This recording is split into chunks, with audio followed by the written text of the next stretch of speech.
50 abducted pupils of St. Mary's Catholic School in Niger State escape and reunite with their parents.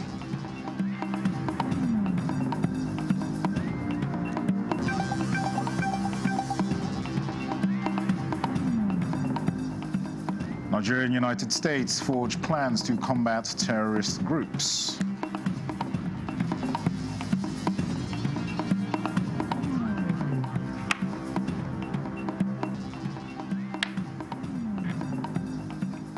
And Defense Headquarters refutes misleading video on forceful recruitment of young Nigerians into the military.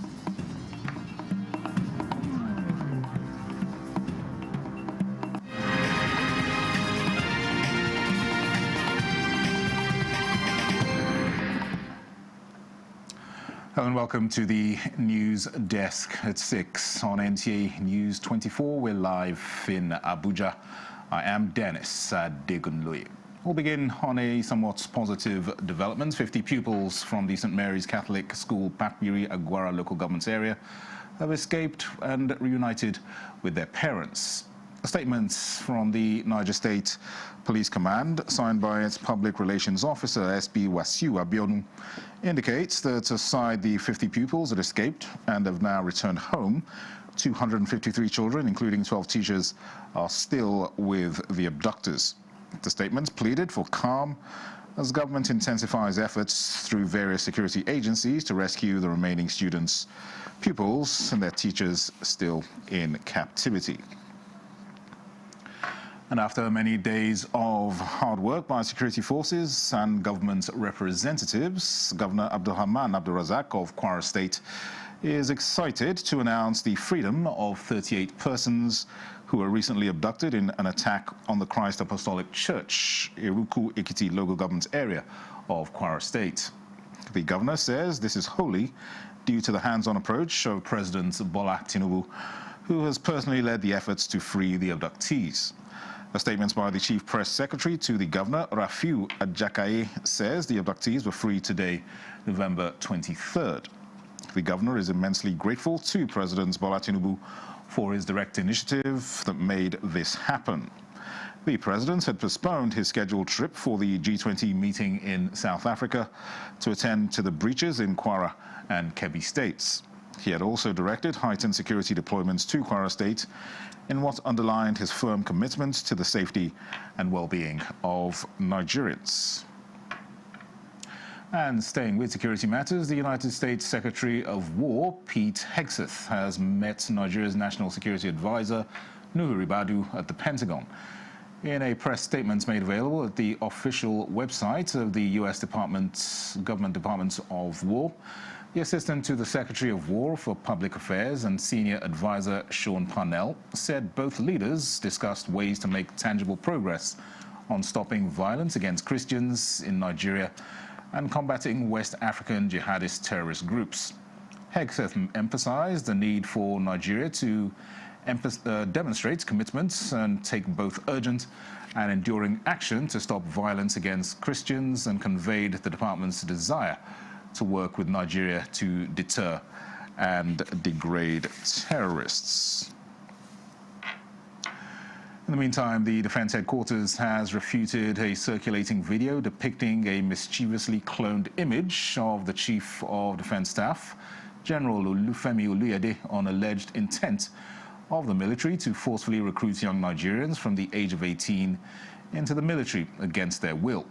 A statement by the Director Defense Information, Brigadier General Samela Uba, says the purported statement was never made by the Chief of Defense Staff or any of the service chiefs, and should be discarded by members of the public as a calculated attempt to undermine the high-level professionalism of the Nigerian military.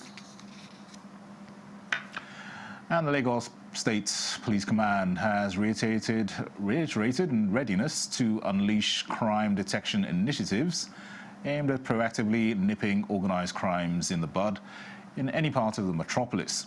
Commissioner of Police Olorundare Jimoh disclosed this when he visited the Executive Secretary of the State Security Trust Fund in Lagos. Musa Toliat reports. By the Commissioner of Police, Olondare Jimoh, underscores the importance of working closely with the Lagos State Security Trust Fund so that deficit in logistics to enhance police crime-fighting efforts can be quickly identified and effectively addressed. Crime prevention and control, new models have been introduced across Lagos State that put nib in the bud all forms of crimes and criminality. And we have prompt detection in place to ensure that those crimes that could not be prevented are promptly detected.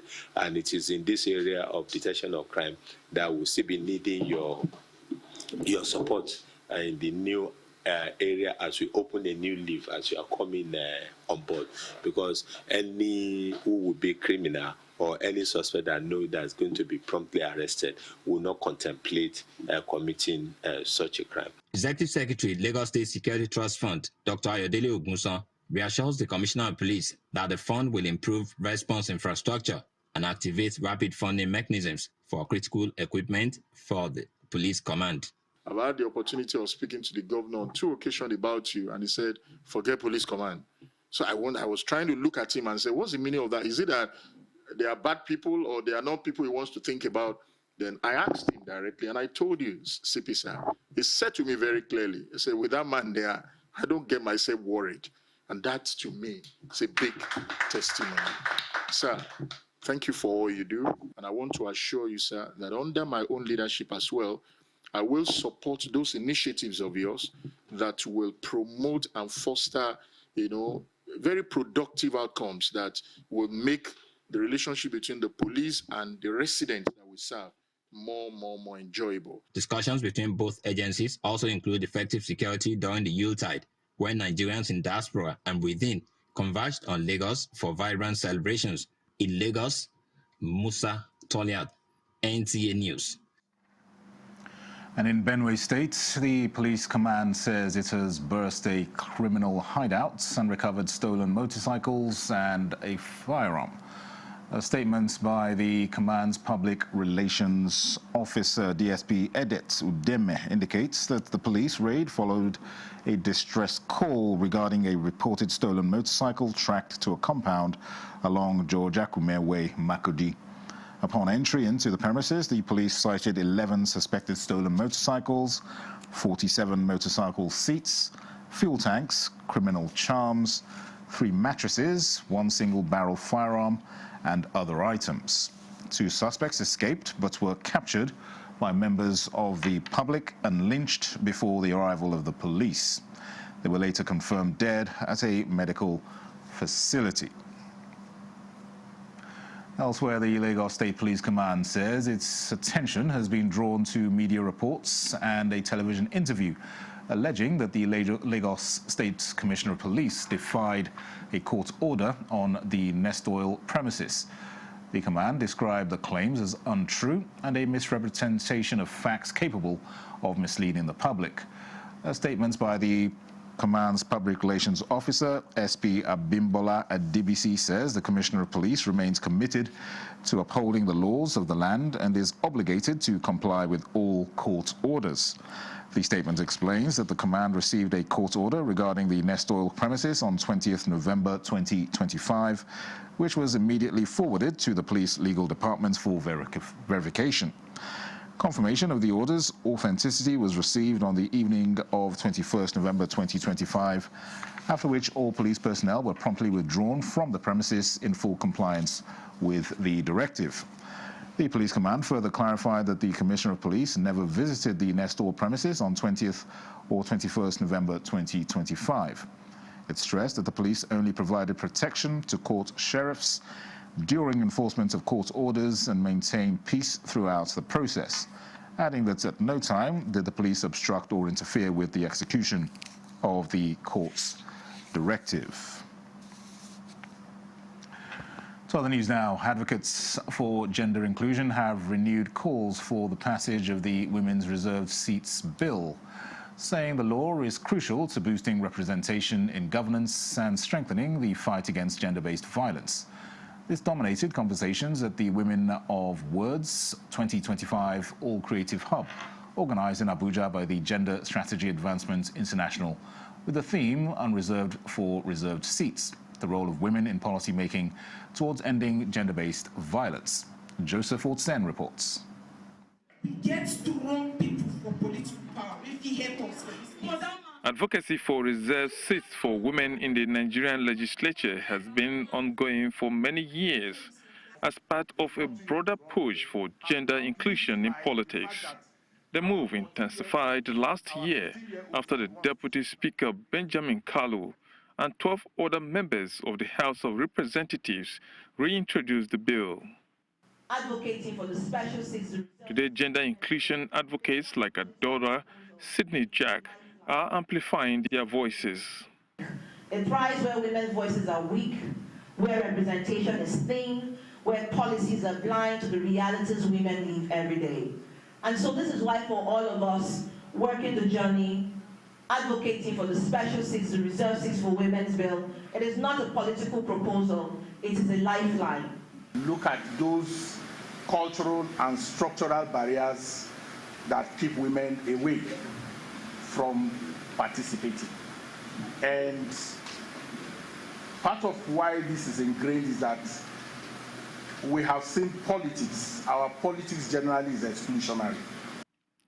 The reserved seat for women bill proposes the creation of additional seats exclusively for women in both the National Assembly and State House of Assembly. Specifically, it calls for 37 new Senate seats, one for each state and the Federal Capital Territory, and 37 additional House of Representatives seats.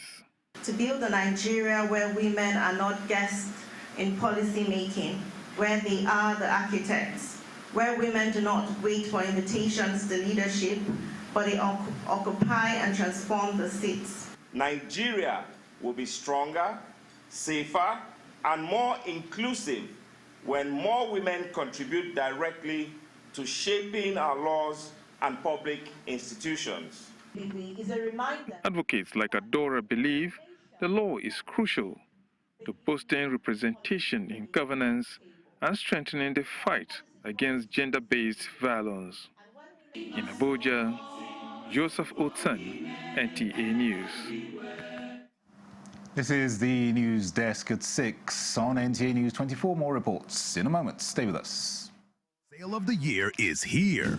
This festive season, enjoy extra savings on luxury and comfortable sofa sets, modern and functional dining sets, sophisticated and smart bed sets, and our royal collections, classy, premium, and truly exclusive. Shop 10 million naira and receive a complimentary Daisy tea set. Spend 15 million and take home a 65-inch smart TV. Go higher at 20 million and experience unmatched comfort with our exclusive massage chair. Visit our showrooms in Abuja, Lagos, Kano, and Enugu, or shop online. It's big, it's bold, it's unforgettable. It's Baffy Furniture's legendary final sale of the year. And the National Productivity Order of Merit Award goes to... Tomato paste manufacturer to win the National Productivity Order of Merit Award by the Federal Government of Nigeria, endorsed by the Association of Private Medical Practitioners of Nigeria. This is an evidence of 100% natural goodness, great quality and great taste. So eat healthy to live longer. Use Arisco tomato paste and products. 100% natural tomato. Better food now. Buy now and enjoy up to 20% discount.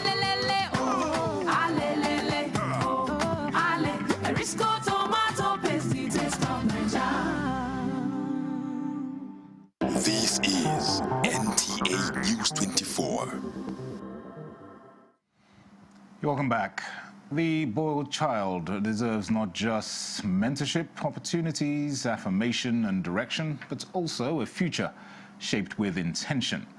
These were the views of a former Minister of Information, Professor Jerry Ghana, and other speakers at a summit in Abuja organized by the Great Achievers Initiative for Youth and Community Development, who also believe that giving a voice to the boy child is essential for creating a more inclusive and equitable society. Chinenye Nwoye reports. So talking openly is the first and most important step in mentorship. Research has shown that many boys navigate life without mentors, without safe spaces, and without the structured empowerment they need to grow into responsible and purpose-driven men and fathers. You are a boy, and we pat him on the back in the name of encouragement, telling him, hey man, be a man. In recent years, there has been myriads of campaigns and advocacy aimed at empowering the girl child, who is believed to be vulnerable. And in the midst of this, the boy child is said to have quietly carried burdens, pressures, and expectations without adequate guidance or emotional support. The consequences of this now reflects negatively in the homes, marriages, and the society. And this is what this summit seeks to address. But essentially, in most societies, you see that men always take the leadership role. Therefore, you have to soundly educate them, soundly train them, soundly prepare them. If you don't raise them to be good fathers and good leaders, society will suffer. If you don't groom them well, they enter the society and start behaving the way you would not like them to be. If you don't have good boys from the beginning, you won't have good men. These boys that we're not training, they will go and still molest those girls that we're protecting and trying to, they are going to be our pressures. The quality of the children we breed today ultimately is what will give birth to the quality of the men who will germinate tomorrow. We raise our voice with clarity and conviction. The boy child will no longer be overlooked. This is a call for everyone everywhere around the world to raise their voices on the need to also give the boy child prominence in discussions centered around gender equity and child development. In Abuja, Chinenye Nwoye, NTA News. The International Community School in Abuja has marked UNICEF's World Children's Day with a vibrant celebration that's brought together more than 700 students, over 600 parents and caregivers, community leaders, media representatives, and child development stakeholders. Kimini Williams has details. The event, themed Listen to the Future, Stand Up for Children's Rights, highlighted the school's commitment to amplifying young voices. Students representing 41 countries, including USA, Canada, Togo, Ghana, and Colombia, took part in a cultural tour that displayed traditional attire, cuisine, and flags, while children's parade and funfair added to the festive atmosphere.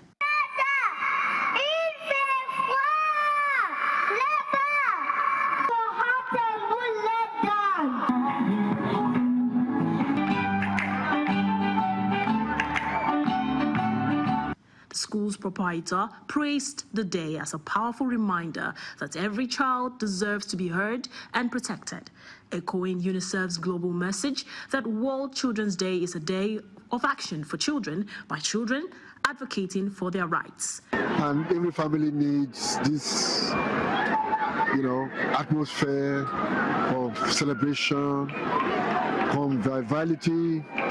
We just allow the children to be themselves.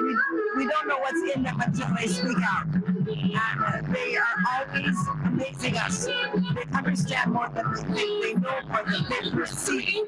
We believe they have so much, and we want to get it out.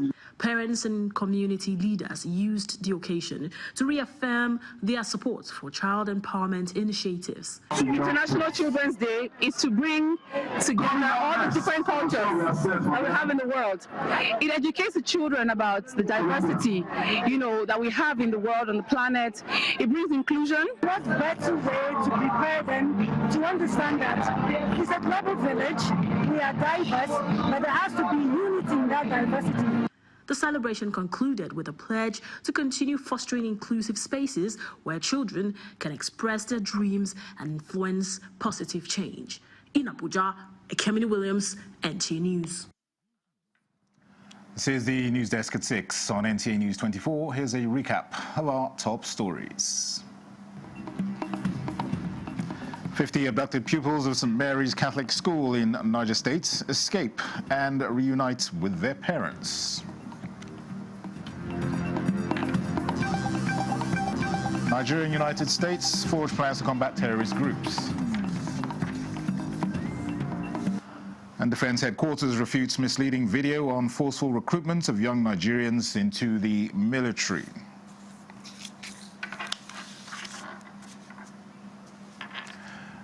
The Kogi State government has called on the immediate family of the late former governor, Prince Abubakar Audu, to uphold and advance his political and developmental legacies as part of efforts to immortalize him.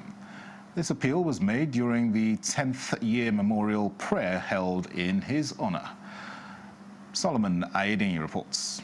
The Ogbonicha country home of the former governor of Kogi State, late Abubakar Audu, again came alive as dignitaries from far and near converged on his residence to offer prayers for the repose of his soul, marking his 10 years memorial, with the Minister of Steel Development, Shuaibu Abubakar Audu, as a rallying point. The event was organized by the Kogi State government in collaboration with his immediate family. Chairman of Kogi State Council of Ulama, Sheikh Salman Adam, led other Islamic clerics in the prayers.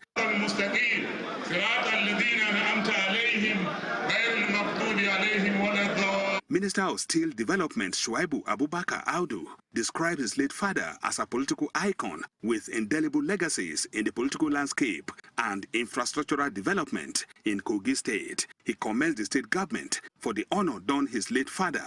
While delivering President Bola Ahmed Tinubu's message, the minister notes that the president loves Kogi State and will continue to support the state to grow. He assures that the current spate of insecurity in the country will soon be over, adding that efforts at reviving Ajaokuta Steel Plant by the federal government is on course. Recently, we signed a memorandum of understanding with the Ministry of Defense to set up a military-industrial complex as well as produce military hardware in Ajaokuta Steel Complex. Governor Ahmed Usman Ododo at the event paid glowing tributes to late Abubakar Audu, describing him as a true leader whose commitment to the development of the state. His name continues to inspire respect, admiration, and love across Kogi State and beyond.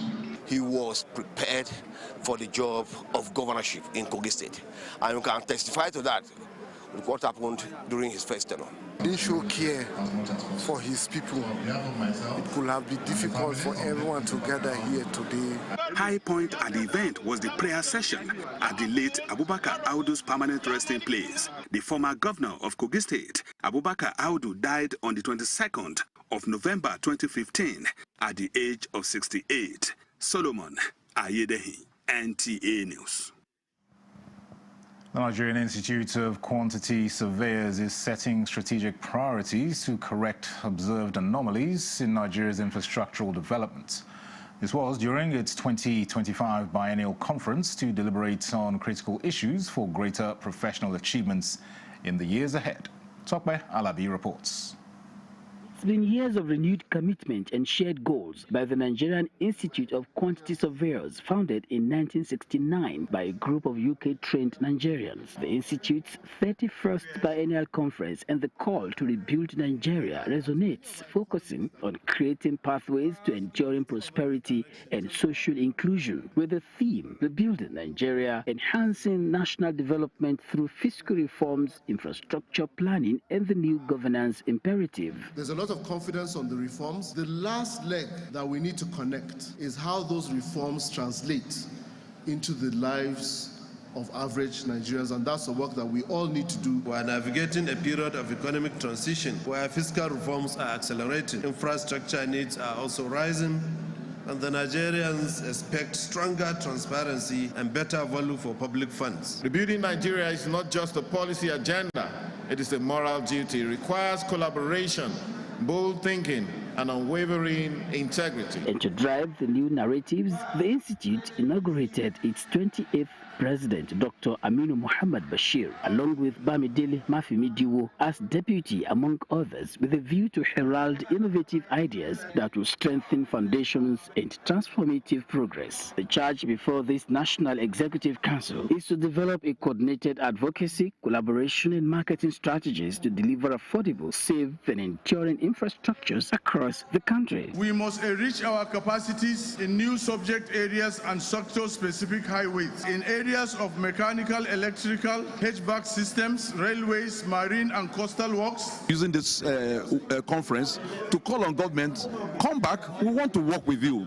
We want to help you achieve your lofty objectives of rebuilding Nigeria. We want to get optimal costs, reduce cost of construction, because Nigeria, our costs of construction is higher than every other place in the world. As this 2025 conference ends, creating businesses that prioritize people's welfare over profit is important to exploring cooperative entrepreneurship in shaping Nigeria's rebuilding agenda. In Abuja, Tokbe Alabi, NTA News. And that concludes the news desk at 6 on NTA News 24. Thanks for watching. I am Dennis Adegunloye.